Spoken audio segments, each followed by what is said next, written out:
guys, welcome back to Wayne Manor North. Once again, I am Dan, your host, and I sincerely appreciate you being with me today to have a look at this amazing piece from XM. I know it's been a while since I've done a statue feature or review for the BSC channel. It's been a little bit of a hiatus, but I am super happy to be back. I've got a number of pieces that you'll hear my Manor Perspective on, and that's what we're going to entitle this series, Manor Perspective. The reason I'm doing that is because I know some of these pieces, it's not like they just came out today. They've been out for a little while, right? But I think as with most of us, we don't always buy day one, right? Sometimes it takes a little bit of time for a piece to kind of, simmer with us a little bit. And that's the story with this one. And I'll tell you a little bit more about that here shortly, but you're going to hear my Manor Perspective on a number of different pieces that's coming up here in the days ahead, including a room tour, the long-awaited, apparently, room tour that I've already started to shoot, and that will be coming to you shortly. So why don't we go ahead, get started, and jump on in with the Joker Orochi Samurai version from XM Studio.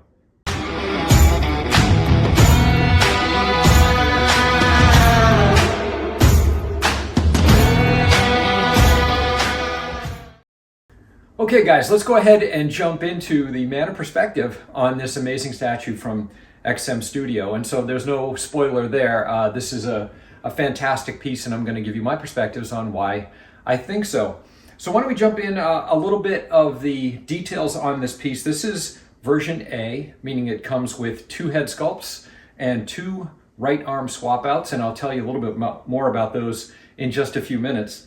Version A, there were only 228 of these made, and this is number 41. There were 2 key artists involved with this piece. The first one is Fu Se Wei, who was responsible for the art and the concept of the piece. And so, major kudos to Fu on this one, as it is absolutely just stunning from a concept standpoint. And the second person is Victor Hugo Sousa, who was the sculptor on the piece. So with that, why don't we, a little bit more detail. The retail on this one, because there are a few different versions, the retail on this one was about $999 US for version A, so I wanted to mention that. But why don't we go ahead and jump into those portraits. I'm going to show some close-ups of the piece here throughout and just give you kind of my perspectives on it. And before we jump into that, though, I did want to mention, as I did in the intro to this piece, kind of why I hesitated on this piece. There were a couple of key reasons. One, the base. This guy is massive, and that is not an exaggeration. He is huge. So he's going to take up a lot of shelf space. He's not going to fit in the Besta unit. He's going to take up a lot of shelf space. So that was a hesitation for me going in terms of displayability. The other piece, and this was a little bit more subjective, was that hair. And I'm going to show you some close-ups here. He's got this kind of long, green, flowing, wild hair. And at first, it kind of threw me a bit, right? That's not my typical idea of the Joker and what the Joker looks like. But it caused me hesitation. But I have to tell you, getting over that and really spending some more time looking at this piece, I really changed my mind. He's amazing, and the hair adds a lot to the kind of the wildness of the piece. So I'm actually really happy with it. But those are my 2 hesitations. Beyond that, I've always thought it was amazing. As a matter of fact, the licking of the blade here, and that blade is called a wakizashi short blade, a traditional samurai weapon, and that's the one he's licking. And when XM teased this piece, that's the shot they gave us. They gave us a real tight close-up on this portrait, and I was in right there. I mean, I felt like I am in on this statue. Now, we hadn't seen the base at that point. We hadn't seen the hair at that point, but I love that menacing look and just the creepiness of the licking of the blade. I thought it was really all Joker. So, but we'll dive into that a little bit more. So those are my hesitations, and I know some of you might have shared that, those hesitations on this piece, but I would suggest having another look, because I have literally done a 180 on this piece. He is one of my new favorites. Absolutely love him. So while we're talking about, I mentioned the portraits here, why don't I go ahead and talk about the other portraits now? Okay, so let's have a tighter look at those swap outs first. So here you see the wakizashi short blade that I mentioned, the samurai weapon that he is so creepily licking here. One cool aspect of this is a steel blade. It's cold to the touch, and it is really, really cool. It really jumps out because that has that polish on it that really makes it stand out from the rest of the statue. Just a really cool weapon that he has. The other blade that he has, and I'll show you that here, is the Kursarigama sickle weapon, which is just an absolute menacing looking weapon. It's a long form weapon for swinging, obviously. It just has the absolute Joker feel to it, and I love it. I think it's a perfect swap out. There are a couple of additional arms that come with the version B, the XM exclusive. But to be honest with you, I just felt like I was really happy with this one. This is going to be the Wakizashi short blade is going to be the one that I display most of the time. And so that one, I just didn't feel like I needed the 2 additional weapons. And, you know, when you can conserve funds and whatnot, I think it's a good idea. So I decided to go with the version A, and I am really, really happy that I did that. The other piece that I wanted to talk about while we have this particular head sculpt on here is the helmet, the traditional samurai helmet. I love the way that they did the detail on this. One of the things that you're going to see, and I'll show you some close-ups here, is the level of detail on the gold, the filigree work, the etching work, just the detail all around of the gold on the matte black armor is just off the charts. I don't know how they create detail this small at this scale with this kind of quality, but it is absolutely off the charts. And I'm going to take a moment here to talk about one of the things that I think XM does exceptionally well. Statue companies all have their thing, right? Prime One Studios, of whom I'm a huge fan of Prime One Studio, they have that wow factor, right? They have the 1/3 scale, they get the details right, the skin tones are perhaps the best in the statue business, and the textures and their attention to detail is excellent.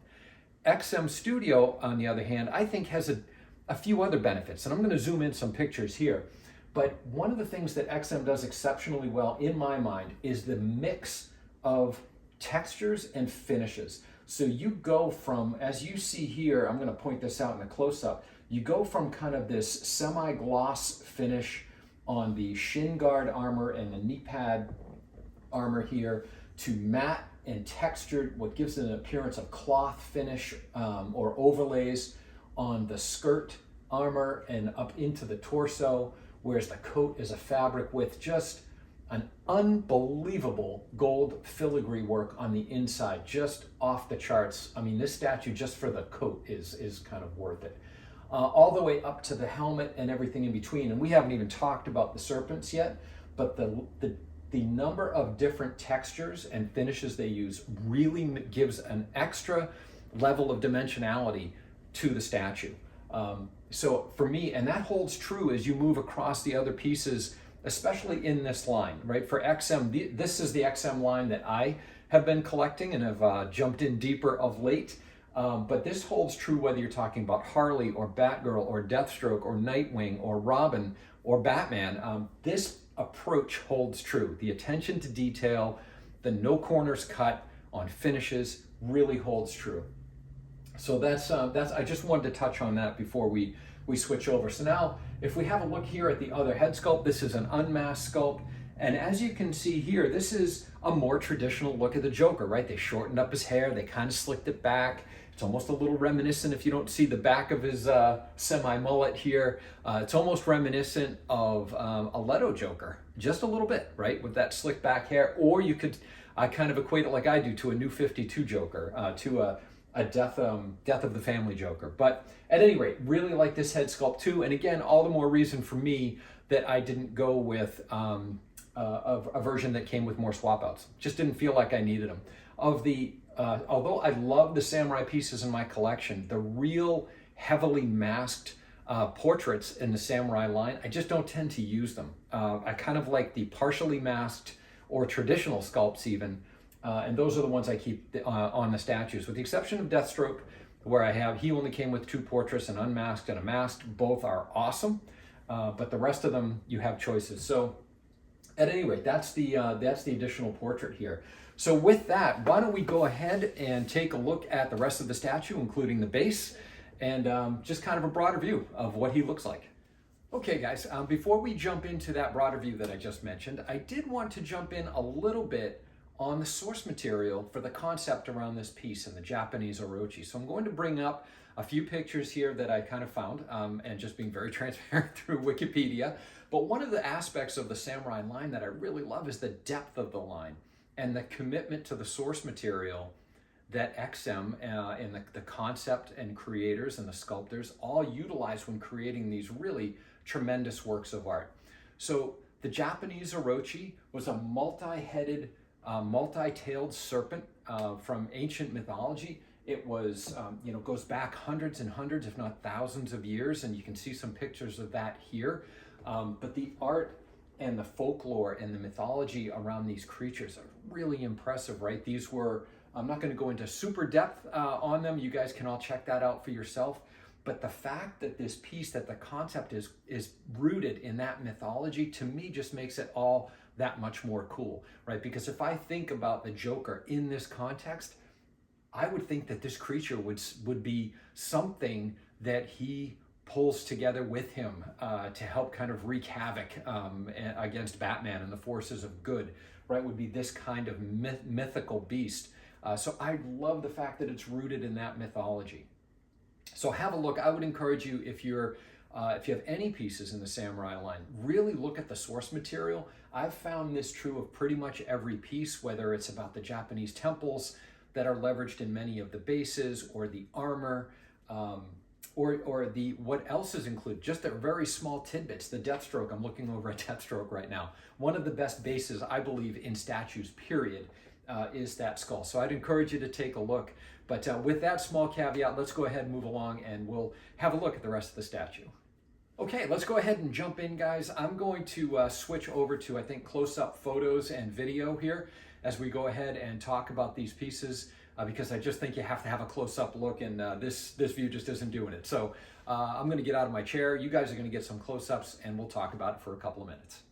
Okay, we'll start at the bottom, and as you can see here, you feature three of the Orochi serpent heads right off the bat, right? And one of the things that you're going to notice about this is the level of texture and detail in these creatures, right? They have different types and sizes of scales. They have different colors. You can see the burgundy here and the different grays and browns and so on that work their way in. One of the things I love about this too is it's almost like the stone serpents come to life, right? Because if you notice in the mouth, particularly of this serpent on the left-hand side of the statue, it's all the same color and texture, right? So you kind of get this sense that it's that Joker has somehow brought this creature to life from stone and crushed the temple. And you can see all of the various aspects of the temple here around the statue. The serpents, this 8-headed, 8-tailed serpent, has wrapped itself around the various pillars associated with the temple. And as you see here, as we move toward the back, to the back of the statue, exactly how enormous this piece is. You can see the size of the pillars that have been broken. You can see all the rock work down at the bottom here and the roof shingles and so on. But really just a tremendous amount of detail and texture, and it just jumps off the shelf like no other statue. So just an amazing job on the base. And forgive me if I already mentioned this, but this guy, the total package with the box was 73 pounds. And I would say the box is probably around 7 or 8.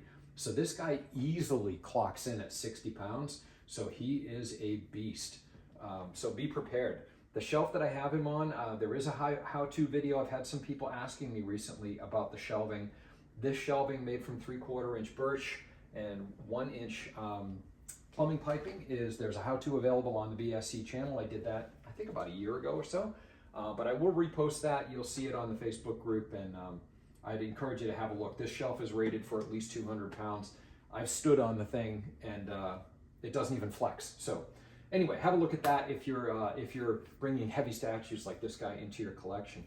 But as we move up from the bottom here, at the bottom of the statue, you see the detail on his feet. He's got traditional Japanese sandals on, moving up to this really amazing looking shin guards and knee pads. I should say pads. They actually look like they're made from a brass or even a gold. And then you move up into the real detail, right? You move up into this traditional samurai, and forgive me, I don't know the word, but the skirt aspect, and it's a layered armor approach that looks to be made of cloth and different metals with different textures and colors. And then you move into that robe we talked about earlier. One of my other favorite aspects is these traditional Japanese tattoos that he has on his torso. Has these kind of both two evil, one is a dragon and one is a skeletal piece. And if you look closely, and I'll show a close up here, you can see the playing cards at the bottom of the skeletal one with the Joker being on top, followed by the ace and so forth. Just really cool. You move further up the statue, and once again you get to that chest armor, that highly detailed chest armor, and onto the portrait. So just amazing all the way around. He is wearing a cape in this, which is kind of cool. It's to me it fills out the look really well. It's battle damaged.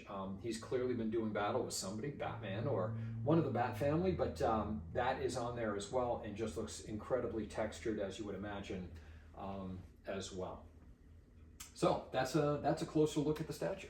One of the other things that I wanted to cover with you, I did not film the unboxing on this piece. I just didn't feel like it was that interesting. He doesn't come with too many pieces. As large of a piece as he is, really not that many pieces. So you have a couple of these heads are separate from the main base, but other than that, the base is all a single piece. You have a back piece, the one that he's leaning on, and the bottom piece. So it's primarily two pieces with a couple of those serpent heads added in. Joker himself, with the exception of that, with that right arm and the portraits, is one piece, right? So the cape comes on there, the jacket comes on there, his legs are attached, and so forth, and he keys in really nicely. As with XM quality that we've all kind of come to expect, I believe, just everything fit really well, everything sat where it was supposed to, keyed the way it was supposed to, and so on. So there really aren't that many pieces in here. The unboxing was very heavy, and so be prepared for that, and take your time, right? So with these heavy pieces, especially a piece like this where the cape and the jacket are already attached, the shoulder armor is even already attached, when you go to set him in, just go gently. I would say let the piece do the work. Just kind of gently kind of nudge him in there, and the key will set into place. Don't force it. There's I think a tendency for people to kind of want to push those things in. If you're putting it in at the right angle and with the right amount of pressure, it should seat the way that it's supposed to, as was the case with this one. So I would just suggest taking some care with that. So anyways, that's the reason why I didn't film the unboxing itself. I just didn't feel like it was that interesting. All right, guys, a few final words on my Manor perspective on the Joker Orochi statue. As you can tell, I'm a huge fanboy for this one. I think he's fantastic. It's a little bit of humble pie, me having to eat on this guy, because several of my collector friends, many of you I'm sure watching this, heard me say, oh, I'm not getting that one, and for this reason and that reason that I've already talked about. And I am absolutely eating crow on this one. He is fantastic. This has happened to me a few times over the years where I've hesitated and then gone back to a piece and spent some more time with it. And this is definitely one of those cases. And like I said, it's a complete 180. He's unbelievable. That's another thing I don't think I mentioned in my review and as we looked over the piece. These XM pieces, I know a lot of statues are better in person than they are in pictures or even video. Couldn't be more true with the XM Samurai series. Holy cow, when you see them in person, it's a whole different experience. The wow factor, the presence factor is just off the charts. So have a look at one. If you can find a way to see one in person, definitely do that. They are amazing. So with that, one other piece that I wanted to mention, he's a great match for the rest of the Samurai collection. The base, the way that he's positioned on the base, you would think, he might look a little big, like he's a little overscaled. I can tell you 100% not the case. You can see him here. I believe Harley's probably in the shot. She's sitting low on a bike with very little base. The stone base under her is not even 2 inches tall, whereas the base he's on is massive, right? But proportionally, they're a perfect match. And I'm looking over at Deathstroke, I'm looking at Batman, I'm looking at Nightwing. They all really match well. So he is not oversized. So if that's a hesitation, no need to.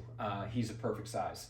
So enough of me going on and on and on about this. I wanted to give you, as I said, my Manor perspective on this particular piece. Welcome him into my collection. Appreciate you guys watching. If you haven't already, please leave a like on the video if you enjoy the content here on the BSC channel. If you haven't subscribed already, I really encourage you to do that. It's a terrific community made up of just wonderful people. It's just a great place to be if you're a collector anywhere in this universe.